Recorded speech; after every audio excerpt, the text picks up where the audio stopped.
한국 IR협의 리서치센터 연구위원들과 함께하는 소중한 리포트 같이 보기입니다. 이번에는 김선호 연구위원과 함께하겠습니다. 안녕하세요. 안녕하세요. 네, 오늘 특수 인쇄용지 전문 기업 무림 SP에 대해서 이제 알아볼 텐데 연구위원님 무슨 리포트가 유일하더라고요. 예, 맞습니다. 네, 제가 이제 서두에 특수 인쇄용지 전문 기업이다라고 말씀을 드렸는데 인쇄용지 안에서도 이 특수는 어떤 걸 말하는 걸까요? 예, 그 아나운서님 혹시 어렸을 적에 스케치북 질감이 기억이 나실까요? 기억나죠. 예, 그 제가 그 장난치다가 스케치북 종이를 손으로 쓱 빠르게 훑으면은 손이 좀 따가워지고 했었거든요. 맞아요. 그건 좀 표면이 거칠기 때문인데요.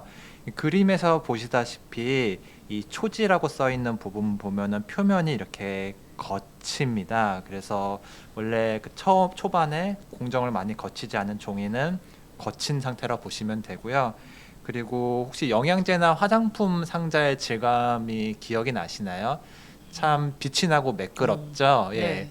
이렇게 되는 것은 이런 코팅 과정을 거치기 때문입니다. 그래서 종이에서 이 코팅 과정을 이번 자료에서 좀 집중적으로 말씀을 드리려고 했고요. 보시면은 그 종이 제조 공정에서 처음에 이 조선 공정은 주요 원료를 섞는 공정으로 보시면 되고요. 이 초지 공정은 종이를 뽑아내는 공정으로 보시면 됩니다. 세 번째 이 코팅 공정을 거치게 되는데요. 이 코팅 공정을 거쳐야지 종이의 용도에 따라서 물질이나 이런 특성 같은 것이 결정되는 공정이라고 보시면 될 것 같습니다. 오늘 설명드릴 그 무림 SP의 주요 제품이 이 CCPG, 그다음에 네오폴의 이 친환경 종이 두 가지를 말씀드리려고 하는데요. 이 CCPG 이 그림에서 보시다시피 높은 광택과 평활성을 갖고 있는 종이로 고급 화장품, 약품 등 포장지, 고급 카탈로그, 브로슈어 등에 쓰이게 되고요. 그리고 이 보시는 이게 그 종이고요. 보통 보시면은 플라스틱 튜브가 많이 쓰이는데 이건 종이로 만든 거고요. 이거는 일반적인 종이와 다르게 그 수용성 코팅을 거친 겁니다. 예를 들어서 그 일회용 종이컵 같은 경우는 안쪽이 매끄러운데요. 그거는 물에 젖지 않게 플라스틱 코팅이 더해졌기 때문입니다. 대신에 그 재활용이 불가능하고요. 그래서 처리를 위해서는 소각 처리되어야 합니다. 근데 그 당사가 만들고 있는 친환경 종이 같은 경우에는 생분해 인증을 받은 수용성 코팅을 거쳐서 종이컵으로 만들어지게 되고요. 이렇게 될 경우 이 종이는 재활용이 가능하게 됩니다. 이렇게 코팅을 통해서 특수한 종이를 만드는 업체가 무림 SP라고 할 수 있을 것 같습니다. 그래서 2024년 3분기 누계 기준으로 매출 비중은 제지가 98.6%, 물류 창고업이 1.4%에서 대부분 제지 사업을 영위한다고 보시면 될 것 같고요. 이 제지 매출액에서 아까 설명드린 CCPG가 35.5%, 노트용지, 엽서, 통계용지 등에 쓰이는 기타 인쇄지가 36.7%, 백상지 및 아트지, 이건 기본적인 인쇄지라고 보시면 될 것 같고요. 이게 4.6%를 차지를 합니다. 그리고 그 외에는 컴퓨터 용지, 신문 용지 등에서 상품으로 가져와서 매출을 하고 있고, 그다음에 원료 매출 등이 차지하고 있는 회사입니다. 네, 코팅에 특화된 인쇄용지를 생산하는 업체다라고 설명을 해주셨습니다. 근데 요즘에 워낙 뭐 스마트폰이라든지 태블릿 PC와 같은 모바일 디바이스를 사람들이 많이 쓰기 때문에 인쇄용지가 많이 쓸까라는 생각이 좀 들거든요. 예, 직관적으로 줄어들 것 같은데요. 네. 실제로도 많이 줄어들고 있습니다. 이 빨간 막대가 그 인쇄 용지의 생산량을 나타내는 거고요. 그리고 이 회색 막대가 내수 판매량을 나타내는 건데, 아나운서님의 직관대로 계속 감소하는 것을 보실 수가 있습니다. 그 국내 인쇄용지 생산량은 2023년에 219만 톤으로 2009년 298만 톤 대비 27%나 감소했고요. 인쇄용지에 대한 수요가 줄면서 인쇄용지 업체들이 퇴출되고 구조조정이 이뤄졌기 때문입니다. 예, 이 중에서 그 내수 판매량은 2023년 125만 톤으로 2009년 195만 톤 대비 36% 감소했고요. 스마트폰 같이 이 지류를 대체하는 것들이 많이 생겨나다 보니까 인쇄용지에 대한 수요가 줄어들고 있다고 보시면 될 것 같습니다.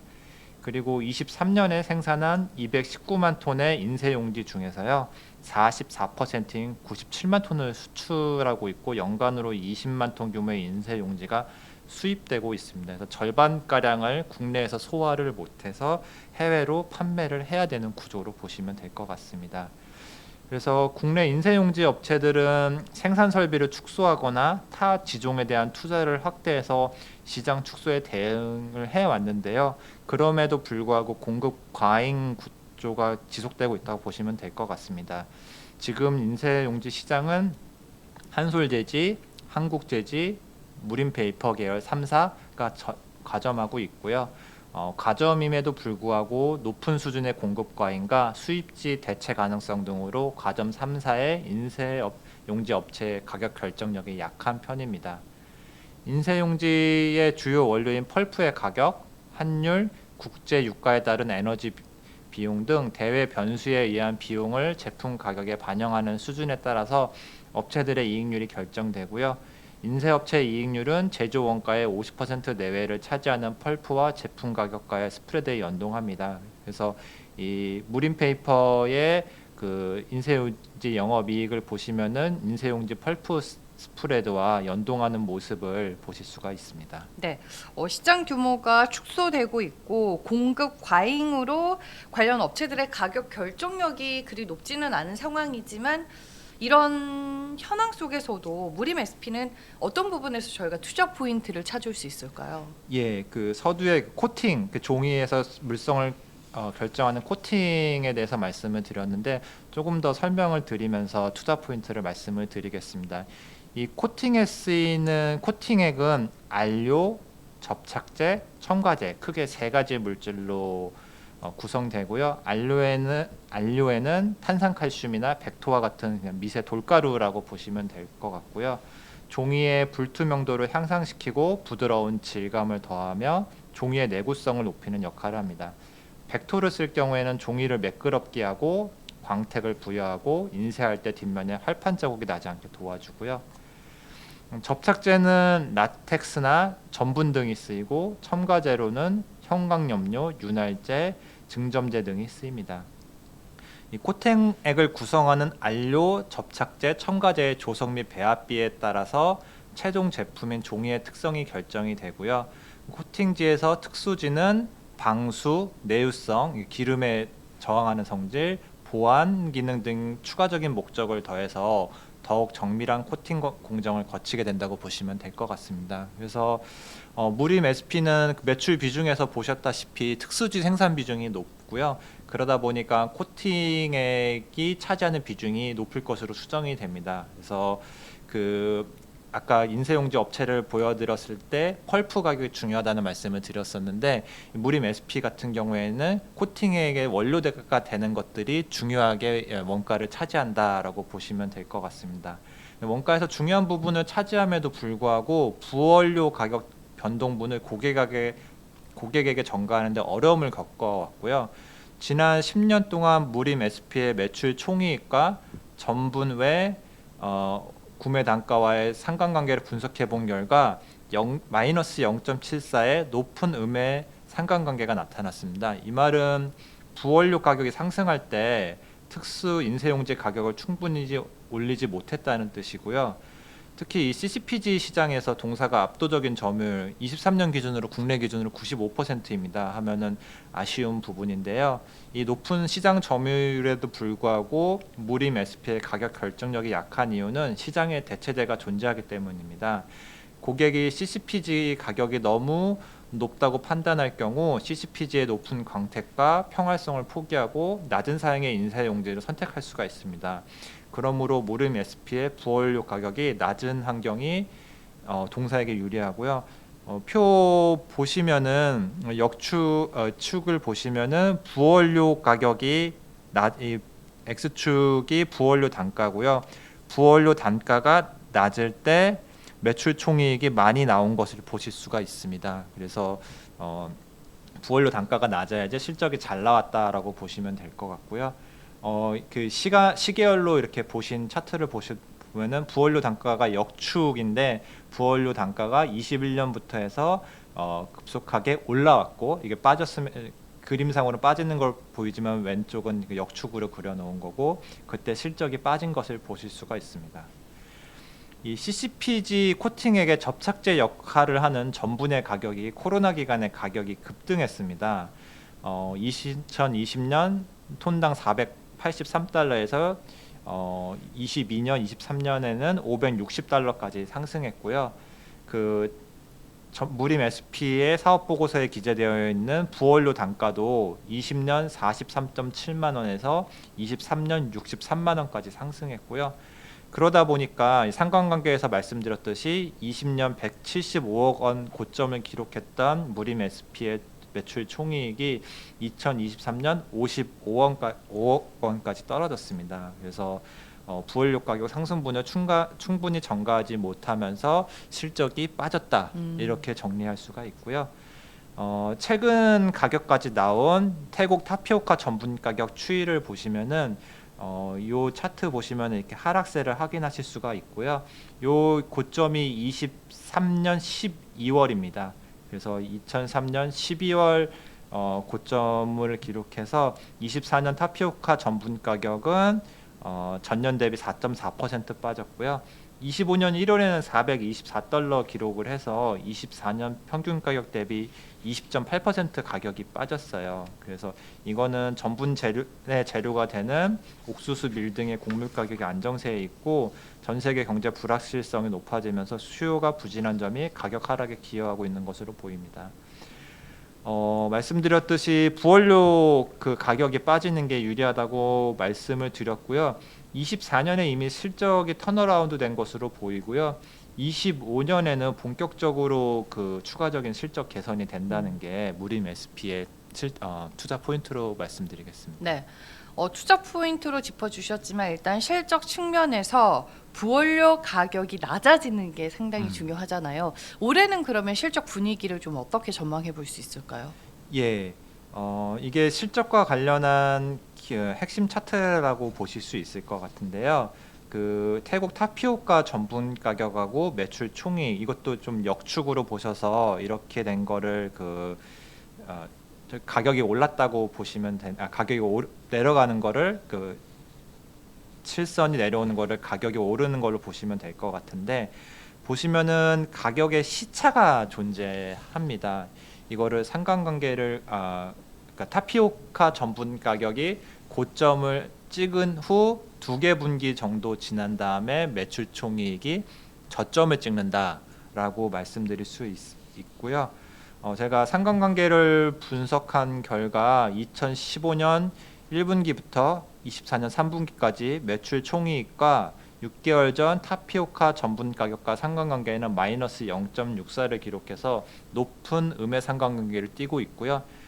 제품의 선적과 운반 및 원재료 투입까지 걸리는 시간들 때문에 6개월 정도의 시차가 있는 것으로 해석이 됩니다.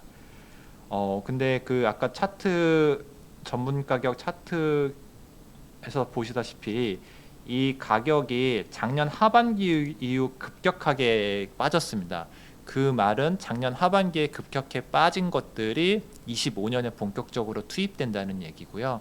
그래서 2025년에는 실적 전분 가격 빠진 것들이 본격적으로 투입이 되면서 실적이 본격적으로 큰 폭으로 증가할 것으로 기대가 됩니다. 그래서 2025년에는 영업이익이 72억 원으로 전년 대비 1,700% 증가할 전망입니다.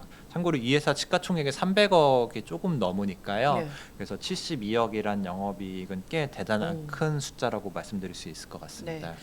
올해 숫자가 상당히 좋아진다. 실적 증가와 함께 실적 개선의 여지가 크다라고 말씀을 해주셨는데 이를 기반으로 밸류에이션은 어떤 수준으로 볼 수 있나요? 예, 이 히스토리컬 PBR 차트 보시면요, 저점 수준에 와 있고요, 0.2배 정도인데 2020년 이후에 PBR 저점에 와 있습니다. 근데 동사 실적에서 말씀드렸지만은 23년까지가 나빴고 24년부터는 실질적으로 회복세에 들어갔다고 실적도 이미 돌아서기도 했고 부원료 가격이 빠지기 시작을 했습니다. 그래서 그리고 실적 전망에서 말씀드렸듯이 24년 하반기 하락폭이 더 커졌습니다. 그래서 24년에는 23년 적자에서 24년 흑자 전환이 기대되고요. 25년에는 추가적인 실적 개선이 가능할 것으로 기대됩니다. 그럼에도 불구하고 PBR 저점에서 거래되고 있기 때문에 이 PBR 밴드 저점을 벗어날 환경은 충분히 조성되어 있지 않나라는 생각이 듭니다. 네, 오늘 이제 얘기를 쭉 들어보니까 부원료의 가격 변동성이 결국에는 우리 SP 입장에서 상당히 중요하고도 이제 큰 부분이 될 것 같아요. 리스크 요인이 될 만한 부분은 연관지어서 뭐가 있을까요? 예, 말씀드렸듯이 이게 전분 가격 같이 익숙하지 않은 가격이 이 회사의 변수가 됐고 네. 그 코팅액의 재료를 기억하시겠지만 코팅액 재료들을 보여줬지만 다양한 물질들로 구성이 되어 있습니다. 이런 통제할 수 없는 대외 변수에 의해서 이런 가격들이 변할 수 있다는 게 가장 큰 리스크로 보이고요. 특히 올해 이제 트럼프 대통령이 취임을 했고 2월 1일 행정명령을 통해서 캐나다와 멕시코에 25%, 중국에 10% 관세를 부과하기로 했습니다. 지금 캐나다와 멕시코는 이 관세 부과가 한 달 정도 미뤄지기는 했지만은 좀 향방을 가늠하기 좀 어려운 환경이 된 것 같고요. 근데 이 전분의 원료인 옥수수 시장에서 미국의 영향력은 막강합니다. 그래서 전체 생산량, 전 세계 옥수수 생산량에서 미국의 생산량이 31% 정도 될 걸로 추정이 되고요. 그 다음에 전 세계 옥수수 수출량, 그러니까 거래하는 수출량 중에서 미국의 수출량이 33%를 점유할 것으로 전망이 돼서 미국의 이 곡물 시장 영향력은 막강하고요. 또 이 미국 옥수수 수출량이 가장 많은 지역은 멕시코더라고요. 21년부터 23년까지 3년 동안 미국 옥수수 수출의 34.7%를 멕시코가 차지하고 있습니다. 그래서 제 키포인트로 삼았던 이런 전분 가격을 가정을 하고 25년 실적이 좋아질 거라고 말씀을 드렸는데 이런 것들이 만약에 급등을 한다면은 생각보다는 기대치를 낮춰야 되지 않나라는 생각을 갖고 있습니다. 네, 트럼프 행정부의 관세 리스크 영향을 좀 받을 수도 있다라는 점을 염두에 두자라고 말씀을 해주시는 것 같습니다. 특수 인쇄용지 전문 기업 무림 SP에 대해서 알아봤고요. 지금까지 김선호 연구위원과 함께했습니다. 고맙습니다. 감사합니다.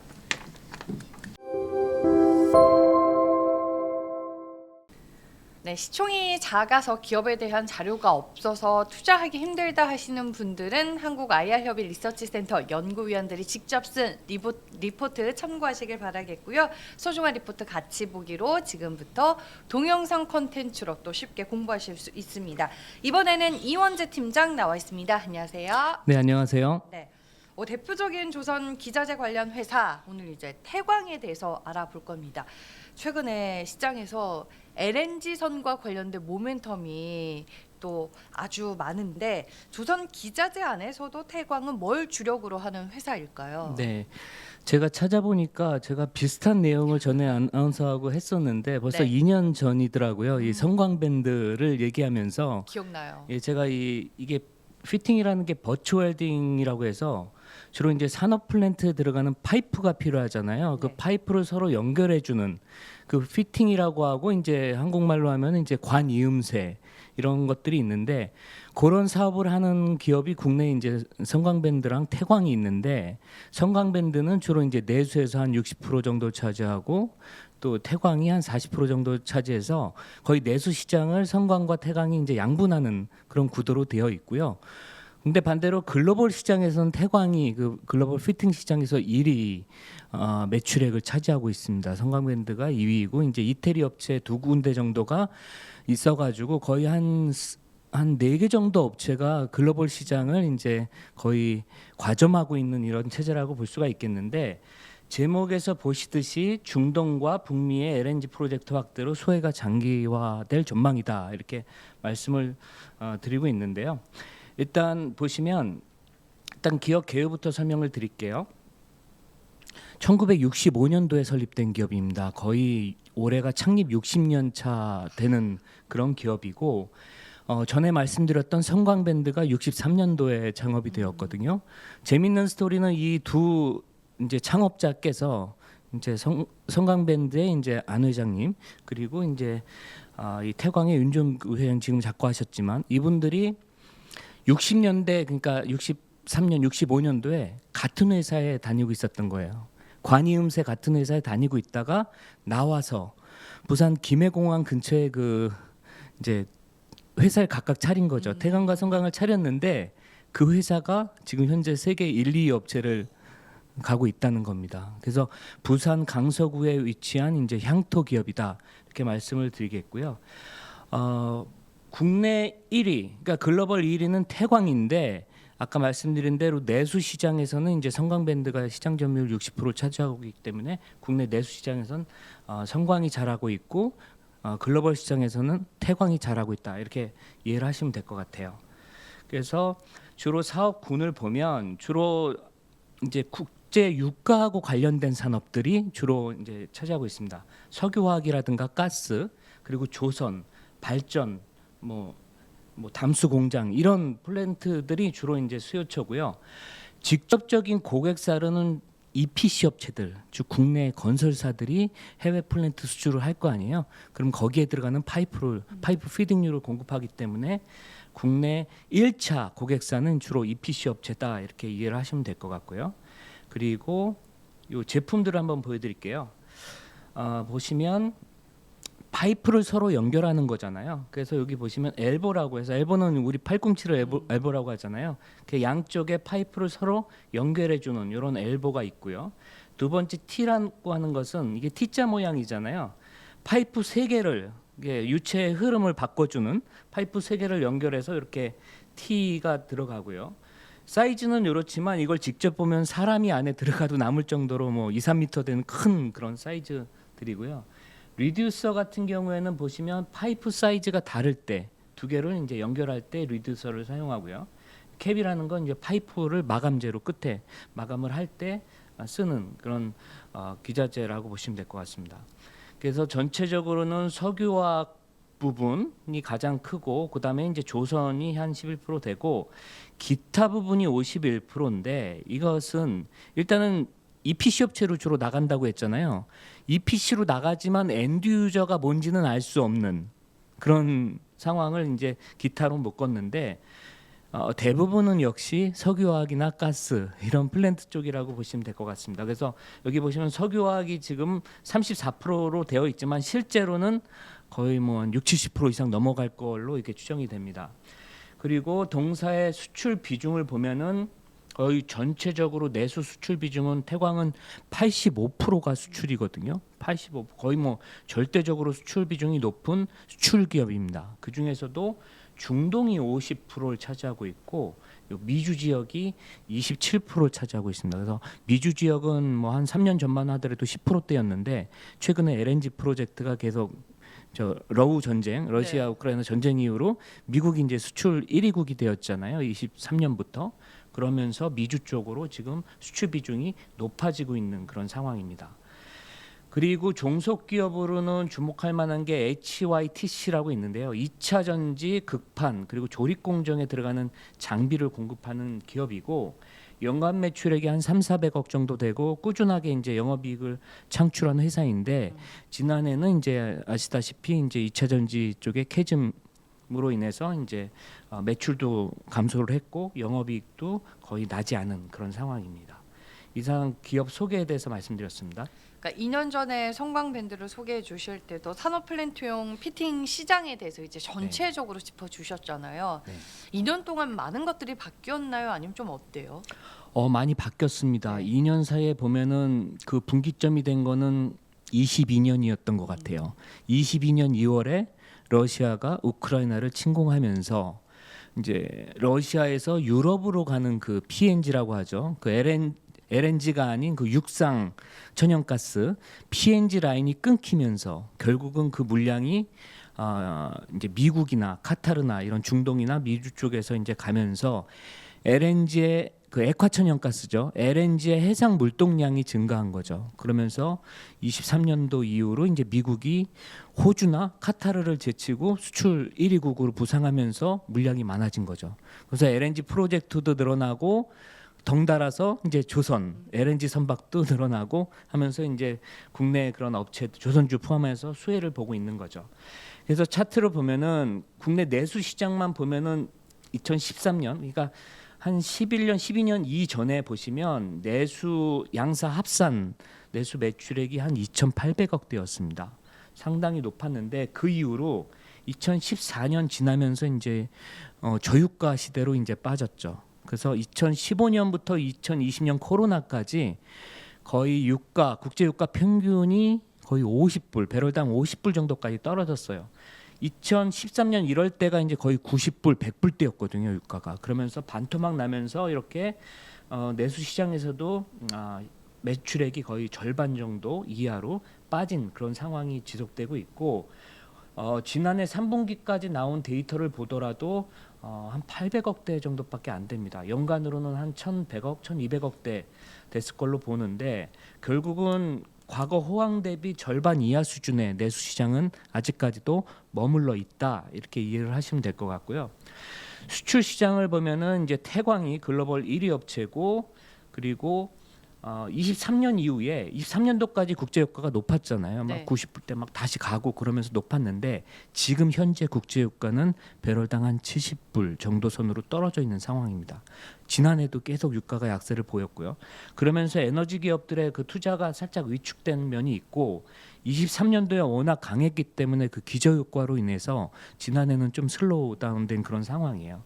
그래서 수출이 좀 줄어들었는데 여기 차트 보시면 국제 유가가 좀 하향 안정화되면서 전광밴드와 태광의 수출 매출액도 지난해 좀 빠져 있는 그런 상황이라고 보시면 되겠습니다. 근데 주목해야 할 점은 아까도 말씀드렸지만 22년도인데요. 22년 이전에는 LNG라는 게 시장에 크게 역할을 하지 못했다.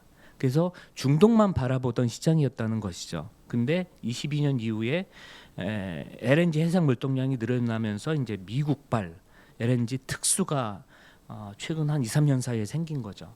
그러면서 보시면 국제 유가가 약세를 보이는 국면에서도 이 양사의 수주 금액은 지금 늘어나는 강세를 보이고 있습니다. 과거에 없었던 전례 없는 그런 상황인데요. 결국은 중동과 LNG 미국 시장의 그 두 시장이 쌍끌이를 하는 그런 시장으로 지금 그 2년 사이에 네. 변했다 이렇게 말씀을 드릴 수가 있을 것 같아요.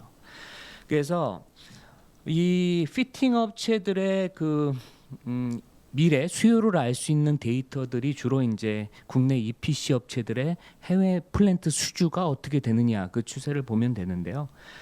지난해 건설 수주액이 371억 달러를 기록했습니다. 그래서 23년 333억 달러 대비 증가를 했는데요. 보시면 2015년 이후로 10년 최대치로 지금 성장을 한 상황이고 그 중에서도 중요한 것은 중동인데요. 동사의 중동 비중이 50%에 달합니다. 중동에 이제 수주 프로젝트가 많이 증가해야 동사에도 수혜가 커질 텐데요. 지난해 그 건설 수주가 이렇게 한 11.4% 증가를 했지만 중동만 딱 보면은 185억 불 거의 중동이 절반 정도를 차지하고 있는데 전년 대비 62%가 수주가 급증을 했습니다. 결국은 이 EPC 업체들의 수주가 급증하고 나서 이제 이 피팅 업체들의 리드 타임까지는 한 반년 정도가 걸리거든요.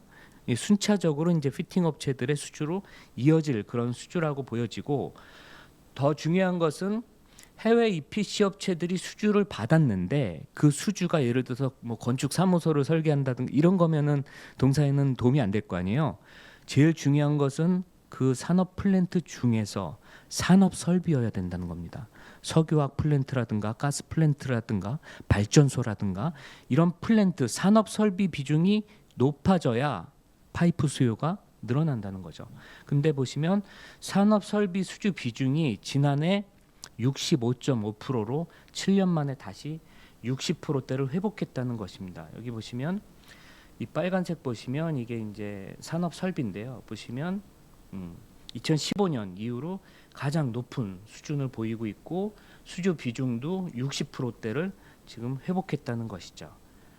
그래서 이 부분이 이제 향후에도 계속 프로젝트가 몇 년치 되는 그런 장기 프로젝트다 보니까 영향을 줄 것이고, 지난해 주요 프로젝트는 주로 이제 사우디 아람코 그리고 카타르 이런 데서 수조 원 단위의 이런 프로젝트들이 지난해 수주에 기여를 했습니다. 이상 산업 쪽에 대해서 말씀을 드렸습니다. 네. 일단 뭐 태광, 성광밴드, 뭐 하이로코리아 등등 지금 조선 기자재 관련주들이 시장 안에서 굉장히 많은 관심을 받고 있는데, 그게 이제 트럼프 행정부 들어서 LNG선과 관련된 모멘텀이 부각이 됐기 때문이 아닐까 싶습니다. 그 중에서 이제 태광은 어떤 강점을 가지고 있는지 투자 포인트로 좀 설명을 해주시죠. 네, 아까부터 태광하고 이제 경쟁사인 성광밴드에 대해서 말씀을 드렸는데, 사실상 성광밴드가 주가 모멘텀은 요즘에 더 셌잖아요. 그게 어떻게 보면 이제 트럼프 2기 정부 들어서 말씀하셨다시피 트럼프가 대통령이 다시 되고 나서 1월 21일에 한 일이 바이든의 정책을 거꾸로 돌리는 일입니다. 네. 바이든이 지난해 초에 24년 1월에 아무래도 LNG를 개발한다는 것이 이제 환경 오염을 초래하기 때문에 바이든이 방점을 둔 건 주로 2차 전지, 뭐 신재생 이런 친환경 쪽이잖아요. 하다 보니까 작년 초에 신규 LNG 터미널의 수출을 중단하는, 신규 프로젝트를 중단하는 그런 정책을 명령을 하면서 지난 1년간 그래서 미국 쪽의 프로젝트들이 정체되어 있었거든요. 프로젝트들이 개발이 안 됐었어요. 근데 트럼프가 들어와서 올해 1월 21일 행정서명에 서명을 하면서 바이든이 했던 그 수출 제한 그거를 철회를 했죠.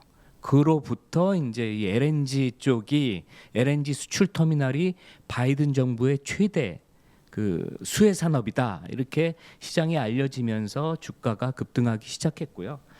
그래서 보시면 성광밴드는 수출이 이제 태광에 비해서는 수출액은 적지만 미국의 수출 비중이 60% 이상을 차지합니다. 하다 보니까 성광밴드의 주가가 더 강세를 보였고요. 태광 같은 경우에는 2022년 정도만 하더라도 10% 초반이었거든요. 미국 비중이 거의 중동 위주였고, 근데 올해 3분기까지 누적으로 보면 27%까지 이제 미국의 수출 비중이 커지고 있습니다. 그래서 공이 이제 미국의 LNG 수출 증가는 성광밴드뿐만이 아니라 태광한테도 이제 수혜로 이렇게 나타날 걸로 이렇게 보고 있고요. 2개월 전에 24년 12월에 미국 에너지 정보청 EIA 전망 보고서가 이제 업데이트가 됐는데요. 보시면은 24년에서 28년까지 이제 4개년 동안의 전망을 했는데 4년간 이 LNG 수출량이 거의 2배 정도 늘어난다고 이렇게 전망을 하고 있고요. 연평균 성장률이 16.4%를 기록할 걸로 보고 있습니다. 그래서 이것만 보더라도 28년까지 LNG 프로젝트가 계속 늘어나는 거예요. 계속 늘어나고 올해만 보더라도 이 생산 능력이 34%가 작년 대비 늘어납니다. 그래서 보시면 미국, 북미 3개국, 즉 미국, 캐나다, 멕시코 이 3개국에서 지금 진행되고 있는 이 LNG 수출 터미널 프로젝트가 10개 정도가 있는데요. 그 중에서 이제 미국이 5개가 지금 신규 프로젝트가 있고, 캐나다가 3개, 또 멕시코가 2개 이렇게 프로젝트들이 있는데, 이런 프로젝트들이 그동안 바이든 정부에서 펜딩돼 있다가 이제 트럼프의 행정 서명에 따라서 바로 지금 수출로 프로젝트가 진행될 걸로 이렇게 보는 겁니다. 그래서 어쨌든 이 상황이 28년도까지 계속 이어질 걸로 이렇게 전망을 하고 있고, 이 차트로 보시면 이 회색 기존에 8개 이 수출 터미널을 보유하고 있었는데 미국에 7개, 멕시코에 1개 이렇게 있었는데, 이 색깔 칠해진 부분이 앞으로 4년간 계속 이제 추가될 그런 프로젝트들입니다. 그래서 이 부분에서 이제 수혜가 예상되고, 두 번째로는 역시 중동 시장입니다. 중동 시장이 이제 그 동안에 전통적으로 이 피팅 업체들의 수요를 견인한 그런 최대 시장이라고 볼 수가 있고 동사에게는 더욱 더 중동 비중이 50% 넘기 때문에 중동이 중요한데 2014년 이후에 그 장기 저유가 국면에서 거의 뭐 한 7, 8년 이상 계속 이제 침체 구간을 지났는데 최근에 다시 국제 유가가 뭐 한 러우 전쟁 이후로 뭐 90불대 이상 가면서 이제 국제 유가가 강세를 보였고요. 지금 유가가 약간 약세를 보이면서 70불대로 떨어졌지만 이 70불대로라는 것은 지난 2015년부터 20년까지 평균 유가가 50불 정도였기 때문에 보통 우리가 말하기를 이 국제 유가 이 석유 화학 이 프로젝트들이 채산성을 갖기 위해서는 보통 6, 70불이 넘어야 된다고 얘기들을 합니다. 그래서 지금 현재도 이렇게 배럴당 70불이 넘는 상황은 이 에너지 기업들이 충분히 프로젝트를 수행할 만한 그런 가격대에 있기 때문에 국제 유가를 보더라도 중동의 프로젝트가 사우디나 뭐 카타르 그리고 UAE 이런 나라들에서 지금 증가하고 있는 상황이고 통계로 보더라도 지난해 EPC 수주액 중에 이 중동 쪽의 수주액이 156억 달러로 이제 급증을 했다는 것이죠. 수주 비중이 전체의 46%로 10년의 최대치를 지금 기록을 하고 있다는 것입니다. 그래서 보시면 중동 비중이 이제 유가가 안 좋았을 때 이렇게 30%대까지 떨어져 있다가 지금 다시 50%대로 상승한 상황이다. 그래서 뭐 아까 제가 첫 번째 투자 포인트로 미국을 말했지만 사실상 미국 시장에 보다도 더 훨씬 큰 시장은 중동이기 때문에 지금 미국의 트럼프 정부가 들어서면서 이제 성광밴드가 수혜를 주식시장에서 많이 받지만 결과적으로는 중동의 프로젝트가 늘어나는 상황은 태광에 더 유리한 상황이다라고 보여집니다. 네. 세 번째 투자 포인트는 이제 조선 쪽인데요. 아까도 아나운서님이 이제 조선 기자재업체라고 말씀을 드렸는데 네. 사실상 이 태광과 성광밴드 특히 태광 쪽에서는 조선 해양 비중이 현재 11%밖에 되지 않습니다. 석유화학 쪽이 일대 수요 산업이고 네. 두 번째 수요 산업이 사실은 조선 해양이에요. 조선 해양도 많이 이제 과거에 비해서 이제 그 시장 비중이 많이 줄어든 거죠. 과거 유가가 높았을 때 90불 100불 할 때는 특히 2008년부터 한 13년까지 유가가 높았을 때는 그 시장에는 있고 지금 없는 게 뭐냐면 해양 플랜트거든요. 그러니까 삼성중공업 이런 기업들이 과거 2013년까지만 하더라도 수주 비중의 거의 절반 가까이가 해양 플랜트였어요. 그러니까 국제 유가가 높았기 때문에. 근데 지금은 해양 플랜트는 많이 쪼그라들어 있는 상황이거든요. 그래서 해양 플랜트가 높았을 때 이 태광의 영업이익률을 보면 28.7%까지도 높아진 적이 있었거든요. 그래서 조선이 어쨌든 과거 계속 이제 장기 저유가로 침체돼 있다가 조선이 지금 살아나서 지금 수주 잔고를 보면 조선 3사가 여기 차트를 보시면 상당히 지금 핫한데요. 보시면 3분기 말 기준으로 136조 원입니다.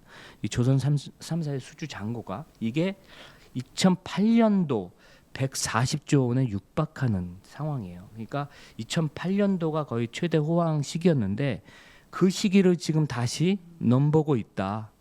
그런 상황이고 이 정도 수주 잔고면 조선사들이 앞으로 한 4개년치 일감이 지금 확보된 상황입니다. 그래서 지금 보시면 아까 제가 그 중동 쪽의 프로젝트도 말씀드렸고 또 미국의 LNG 프로젝트도 말씀드렸고 이 조선도 말씀드렸지만 4개년 그러니까 2028년 최소 그때까지는 조선 LNG 또 이 피팅 산업이 전반적으로 다 호황이 이어질 것이다. 길게 보는 쪽은 뭐 거의 2030년까지도 이 시장은 수요가 견조할 것이다. 이렇게 보는 것이죠. 마지막 투자 포인트는 밸류업입니다. 네. 이 보고서를 작성한 그 목적 자체도 이 밸류업 공시를 하게 되면 저희 리서치에서 이제 한번 다시 업데이트를 하거든요. 네. 그래서 밸류업에 투자 포인트를 두고 다시 이 보고서를 작성했다고도 볼 수 있는데 보시면 밸류업을 11월 27일 공시를 통해서 발표를 했고요. 크게 세 가지 목표를 설정했습니다. 첫 번째로는 PBR 1배를 달성하겠다. 그래서 제가 2월 초에 이 보고서를 쓸 때까지만 하더라도 PBR 0.8배였는데 지금 현재 주가가 좀 올라서 지금 현재 PBR 1배 수준에 도달을 했습니다. 그러니까 첫 번째 목표는 바로 3개월 만에 지금 도달을 했다 이렇게 보시면 될 것 같고, 두 번째로는 주주 환원율 30%를 달성하겠다는 것인데요. 태광의 지난 10개년간의 주주 환원율 주로 이제 그 배당이겠죠. 자사주 매입이 없다면 주로 배당이 이제 주주 환원의 그런 도구인데요. 지난 10년간 보면 주주 환원율이 한 10%대 중반이었습니다. 그러니까 지금 목표를 30% 설정한 것은 거의 과거 평균의 거의 2배 정도 이상을 주주한테 환원하겠다는 얘기인데요. 주주 환원의 그 도구로 이제 배당 플러스 자사주 매입을 들었습니다. 그래서 30%를 하겠다는 것은 쉽게 말하면 그 해 벌어들이는 당기 순이익에 30%를 내주겠다는 거잖아요. 그게 배당이든 자사주 매입이든 그걸 두 개를 합산한 거거든요. 그래서 그런 상황이고, 세 번째 포인트는 현금 배당을 전년 수준 최소 유지하거나 늘리겠다는 것인데, 그러면서 이제 목표로 한 게 현금 배당을 200원 이상 유지하겠다 이렇게 발표를 했거든요. 근데 실제로 배당이 지금 발표가 됐는데 250원을 발표를 했어요. 그래서 현금 배당 계획은 이미 세 번째 목표는 이미 이행을 한 거죠. 전년도 200원 이상 하겠다 그랬는데 250원을 해서 배당액이 65억 원을 했습니다. 그래서 지난해 실적으로 올해 이제 그 주주 환원율을 계산해 보면 배당은 이미 65억 원을 했잖아요. 그러면 지난해 이제 그 당기 순이익에서 이제 남는 부분, 배당을 빼고 남는 부분이 한 70억 정도는 또 이제 자사주를 매입해야 되는 그런 상황인 거죠. 그래서 보시면 올해 24년 이제 순이익이 제가 450억, 그리고 올해 순이익을 515억 원으로 이렇게 늘어날 걸로 보거든요. 이 중에 30%를 이제 주주 환원을 해야 된다는 계산이라면 배당을 얼마 하고 자사주를 얼마를 매입하고 이게 계산이 서야 되잖아요. 네. 근데 보시면 매년 이제 그 배당액을 늘릴 걸로 지금 전망이 되거든요. 그래서 지난해 250원을 했지만 저는 올해 한 350원 정도 할 걸로 보이거든요. 이미 주가가 올라가지고 지금 주가가 22,000원대 하거든요. 350원을 하더라도 시가 배당률은 1.5%밖에 되지 않아요. 그러니까 높은 수준은 아니거든요. 한 350원 정도 한다고 하면 이게 배당 금액으로는 91억 원을 차지해야 됩니다. 그러면은 올해 한 순이익 기준으로 한 150억 정도 순이익을 본다면 결국 남는 60억 정도는 또 자사주를 매입해야 되는 거잖아요. 그러면은 뭐 한 30만 주 정도는 자사주를 또 매입해야 되는 그런 상황이 될 것이고, 배당을 늘리거나 자사주를 매입하거나 두 개를 동시에 해야 좀 효과적일 것 같고요. 어느 하나를 안 하고 하나만 하면은 또 되게 좀 무리해 보이기 때문에 두 개를 같이 늘려가는 그런 방향으로 가지 않을까 이렇게 전망을 하고 있습니다. 좀 아쉬운 것은 밸류업을 공시하는 기업들은 대부분 배당을 하고 또 자사주를 소각하겠다는 그런 계획을 발표하거든요. 근데 동사의 경우에는 자사주를 매입하겠다는 계획만 있고 아직까지는 소각에 대한 구체적 계획이 포함되어 있지 않아요. 물론 안 하겠다는 게 아니라 나중에 할 수도 있겠지만 현재로서는 그 계획이 포함되어 있지 않다는 것은 역시 이제 그 좀 아쉬운 부분이고, 일례로 11월 달에 이제 성광밴드 라이벌인 성광밴드 같은 경우에는 자사주를 100억을 바로 소각하니까 당일날 주가가 21%를 급등했거든요. 그러니까 성광밴드와 태광의 그 주가 괴리가 지금 한 15% 포인트 이상 벌어져 있는데 그런 부분이 좀 작용을 하지 않았나. 즉 자사주 소각이 밸류업의 가장 강력한 그런 트리거지 않나 이런 생각을 하면서 결국은 자사주 소각에 대한 이런 계획도 나중에 추가되면 좋지 않겠나 이런 생각을 해봅니다. 이상 투자 포인트를 말씀드렸습니다. 네, 네 가지로 저희가 이제 태광이 가지고 있는 주요 모멘텀에 대해서 알아봤습니다. 이제 실적으로 넘어갈 텐데 지난해 실적은 어땠고 올해는 이제 실적이 어떨지 궁금해요. 올해 같은 경우에는 조금 실적 측면에서 상황이 좋을 것 같거든요. 네, 결국은 이제 네. 매출의 바로미터 청사진이 되는 것은 수주잖아요. 네. 수주고 이제 국내 EPC 업체들의 해외 수주가 지금 지속적으로 증가하고 있는 그런 상황이고 중동뿐만이 아니라 이제 미국의 LNG 프로젝트까지 감안한다면 올해 전망이 훨씬 더 좋을 텐데 네. 지난해 연간으로는 지금 3분기까지 발표된 실적을 보면 매출액이 16.6% 감소했고 영업이익과 순이익도 각각 30%씩 이렇게 감소를 했습니다. 이게 보면은 제가 23년도까지는 유가도 좋았고 중동 프로젝트 상당히 좋았는데 지난해에는 유가가 하락하면서 이제 에너지 기업들의 투자가 좀 주춤했고 24년도에 워낙 좋았기 때문에 그 기저 효과로 인해서 좀 둔화된 그런 양상이다라고 말씀을 드렸는데 보시면 요 수주를 보시면요, 요 빨간색 요 수주액인데 분기 수주액인데 과거에는 이렇게 평균 700억대 가던 수주액이 지난 23년 하반기 즉 3분기 4분기에 500억대 후반으로 이렇게 빠집니다. 그리고 나서 이게 리드 타임으로 매출에 반영되기까지 거의 제가 반년 정도 걸린다고 말씀드렸잖아요. 이게 24년 실적에 이렇게 반영이 된 겁니다. 수주액이 500억대 후반으로 빠진 게 매출액에 그대로 반영이 되었죠. 이런 상황이라면 지금 보시면 다시 수주가 늘어나고 있는 상황이거든요. 이 상황은 25년도에 매출 증가로 이어지겠죠. 이런 상황으로 인해서 지난해 연간으로는 매출액이 2,698억, 영업이익이 411억 원으로 이렇게 전망이 됩니다. 그래서 이런 상황이고 말씀하신 대로 올해는 전망이 상당히 괜찮은데요. 네. 매출액이 3,310억 원.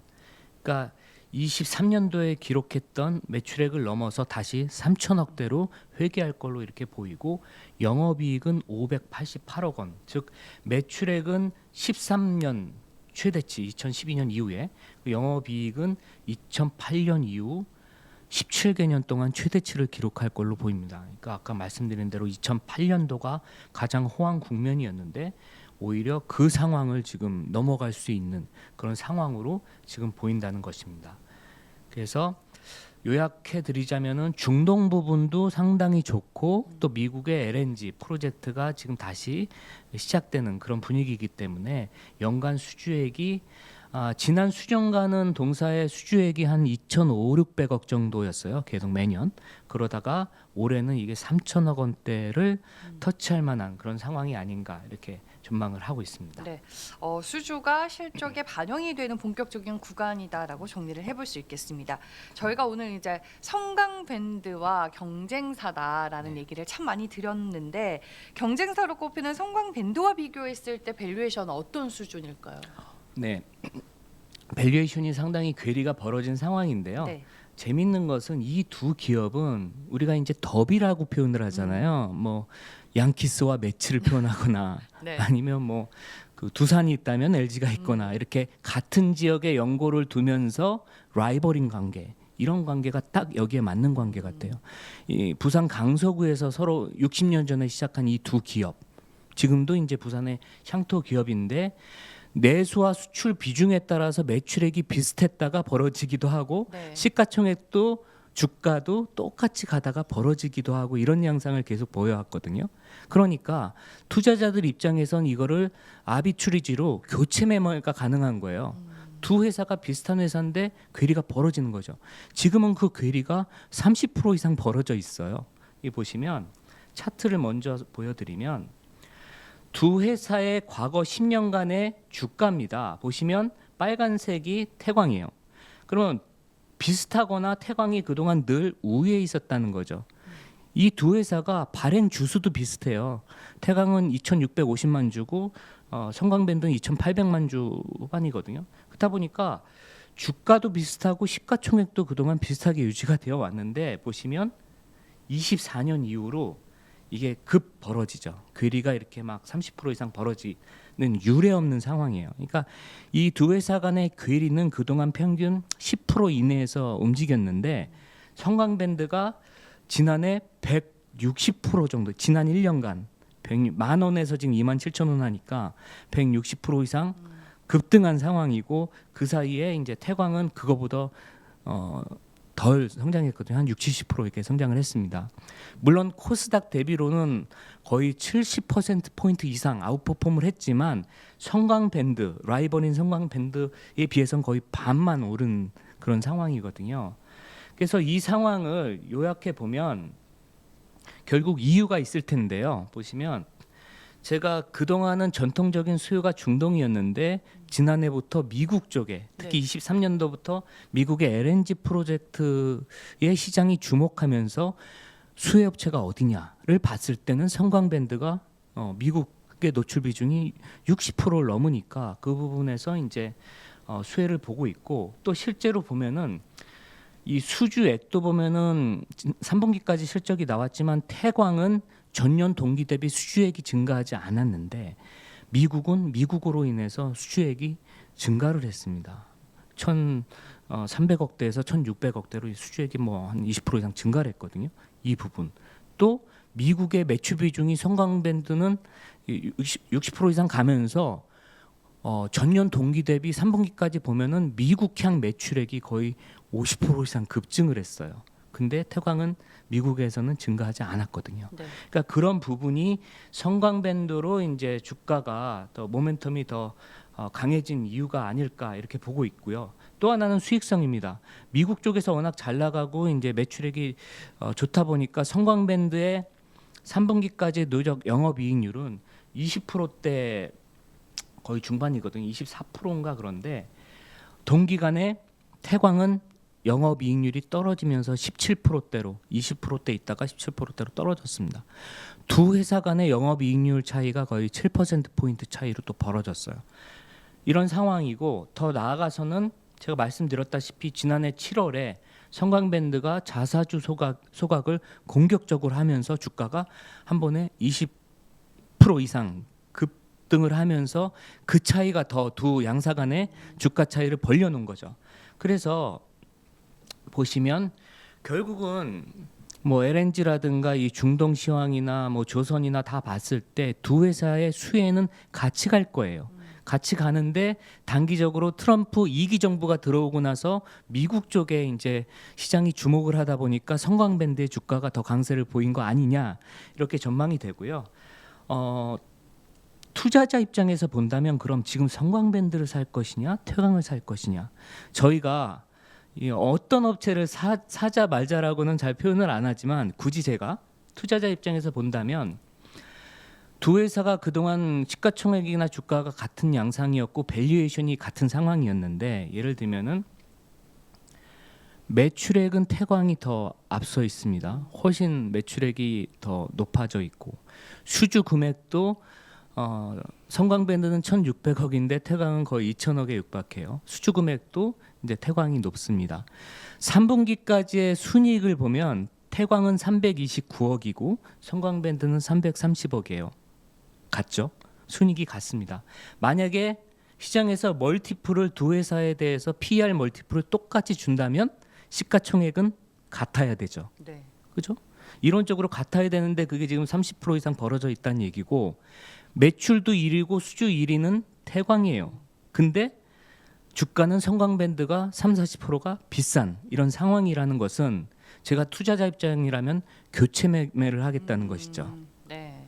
그게 지금 가능한 상황으로 보여지기 때문에 지금까지 주가는 성광밴드가 우세했지만 지금부터는 태광이 그 상대적으로 저평가된 밸류에이션이 네. 지금 축소될 만한 그런 상황이 아닌가 이렇게 볼 수도 있는 그런 상황이라는 것입니다. 네, 알겠습니다. 마지막으로 투자에 참고할 만한 리스크 요인을 꼽는다면 뭐가 있을까요? 네, 그 종속 기업 중에 그 HYTC라고 있는데요. 이게 2차 전지, 극판, 뭐 조립 공정에 들어가는 장비를 주로 생산하는 업체인데 꾸준하게 이익은 내왔습니다. 보시면 이익은 꾸준하게 내왔는데 최근에 그 2차 전지 캐즘으로 인해서 이제 주로 이제 국내 배터리 3사로 매출이 발생하거든요. 근데 아시다시피 국내 배터리 3사들 매출이 계속 감소세에 있고 이익도 내지 못하고 있는 그런 상황이기 때문에 동사도 매출과 영업이익이 이렇게 빠진 상황입니다. 2023년에 HYTC가 기여한 영업이익이 36억이었는데 지난해 지금 나온 거 보면 거의 4, 5억 원대로 빠졌어요. 그러니까 이익은 나지만 과거 대비 이익률이 지금 거의 뭐 1%대로 떨어져 가지고 지금 전체 연결 영업이익에는 크게 기여하지 못하는 이런 상황으로 지금 가 있고, 올해 보더라도 지금 국내 3사의 그 배터리 시장 점유율도 계속 지금 하락세에 있거든요. 네. 그래서 지금 트럼프 정부 들어와서 또 2차 전지 시장에 대한 그 보조금 혜택 또 줄어들 그런 리스크를 가지고 있기 하기 때문에 올해도 역시 이 부분에서는 크게 기여하기는 어렵지 않을까 이런 생각을 하고 있기 때문에 이 부분은 리스크 요인으로 짚어드리겠습니다. 네. 2차 전지 관련된 이제 자회사의 부진이 조금 염려스럽다라고 리스크로 정리를 해주셨습니다. 최대 수요주로 꼽히는 중동 그리고 미국의 LNG 프로젝트 확대로 수혜를 예상해 볼 수 있는 태광이라는 기업에 대해서 저희가 알아봤고요. 지금까지 이원재 팀장과 함께했습니다. 고맙습니다. 네, 수고하셨습니다.